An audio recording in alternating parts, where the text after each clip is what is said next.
Scientific community में बहुत लोग ऑलिव ऑयल को सुपीरियर मानते हैं। मार्केट में बहुत अलग अलग टाइप के ऑयल अवेलेबल है, कुछ लोग तो नाम में भी कंफ्यूज हो जाते हैं। शीतल तो शीतल है, शीतल अदिति तो नहीं है ना? अदिति शीतल है। तू तो बोला था कि अदिति निशा है। निशा मुन्नी है ना? अरे तो फिर अदिति कौन है? कुछ लोग बोलते हैं कुकिंग के लिए घी और बटर यूज करो, तो आपको कुकिंग के लिए कौन सा ऑयल यूज करना चाहिए ये जानने के लिए ये वीडियो एंड तक देखिए।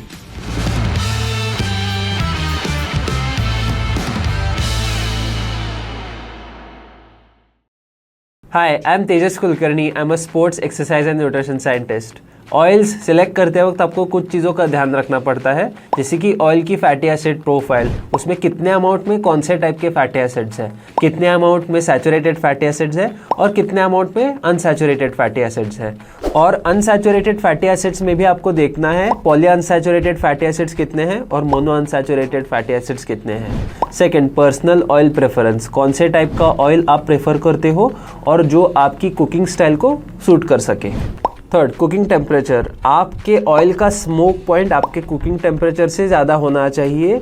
स्मोक पॉइंट एक पर्टिकुलर टेम्परेचर होता है जिसके बाद आपका ऑयल स्मोक कैच करने लगता है और उसका स्ट्रक्चर डैमेज हो सकता है और उसके बाद उसका कंजम्पशन करने से वो हेल्थ को हार्म भी कर सकता है। कार्डियोवैस्कुलर हेल्थ के पर्सपेक्टिव से oils rich in poly unsaturated fatty acids and mono unsaturated fatty acids को बेहतर माना जाता है और उसके साथ साथ अगर आपको अच्छा अमाउंट में एंटीऑक्सीडेंट्स मिल जाते हैं तो और भी बेटर है।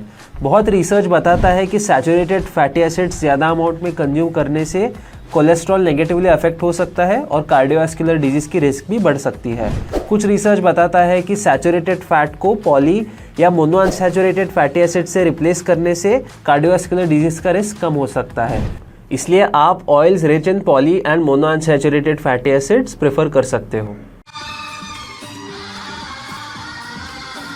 बहुत लोग ऑलिव ऑयल को हेल्दी समझते हैं फॉर अ गुड रीज़न, क्योंकि इसके पीछे बहुत सारा पॉजिटिव रिसर्च है। मैं खुद भी ऑलिव ऑयल का ही यूज़ करता हूँ। ऑलिव ऑयल विटामिन ई में रिच होता है। ऑलिव ऑयल में ओलिक एसिड नाम का एक मोनो अनसैचुरेटेड फैटी एसिड होता है जिसमें बहुत सारे एंटी इन्फ्लेमेटरी प्रॉपर्टीज़ होते हैं। ऑलिव ऑयल में ओलियोकैंथिन और ओलियोरोपिन नाम के एंटीऑक्सीडेंट्स होते हैं जो भी आपके हेल्थ के लिए बेनिफिशियल हो सकते हैं। एक मेटा एनालिसिस ने देखा कि olive oil consumption up to 20 grams per day is associated with lower risk of cardiovascular disease.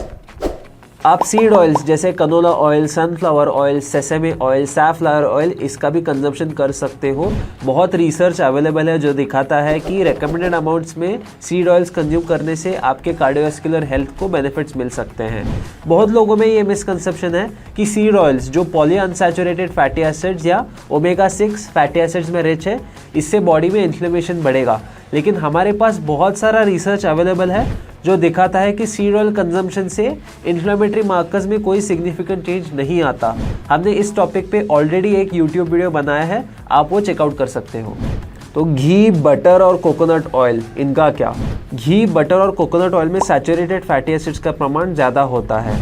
आप इनका यूज़ करके इनके बेनिफिट्स डिराइव कर सकते हो, लेकिन फिर आपको देखना पड़ेगा कि आपके डाइट में आपको ओवरऑल फैट और सैचुरेटेड फैट कितना मिल रहा है, क्योंकि एक review of multiple health guidelines ने ये रिपोर्ट किया कि आपके डाइट में 10% और less than 10% of daily calories saturated fat से आ सकते हैं।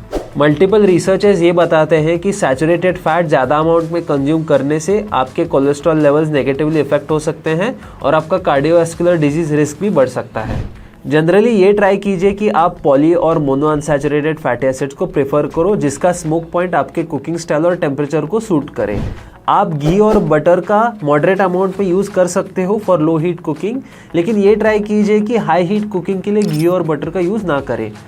अगर आपके डाइट में सैचुरेटेड फैटी एसिड्स ऑलरेडी बहुत हाई है तो आपको बटर और घी अवॉइड करना चाहिए, या फिर आपके डाइट में जो बाकी sources of saturated fatty acids हैं उनको कम करना चाहिए। Regardless of the cooking oil या कुकिंग मीडियम आप चूज़ करते हो, आपको ये ध्यान रखना है कि आप उनका डेली यूज़ रेकमेंडेड अमाउंट्स में ही करो। ये रेकमेंडेड अमाउंट बहुत लोगों के लिए एनीवेयर बिटवीन 15 ml या 25 ml हो सकता है। अगर आप रेकमेंडेड अमाउंट से बहुत ज़्यादा oil on a daily basis consume करोगे तो वो आपकी हेल्थ के लिए बुरा होगा। ऐसे ही हेल्थ रिलेटेड इन्फॉर्मेटिव वीडियोस के लिए टेक टॉक्स को सब्सक्राइब कीजिए। Thanks for watching, see you in the next one.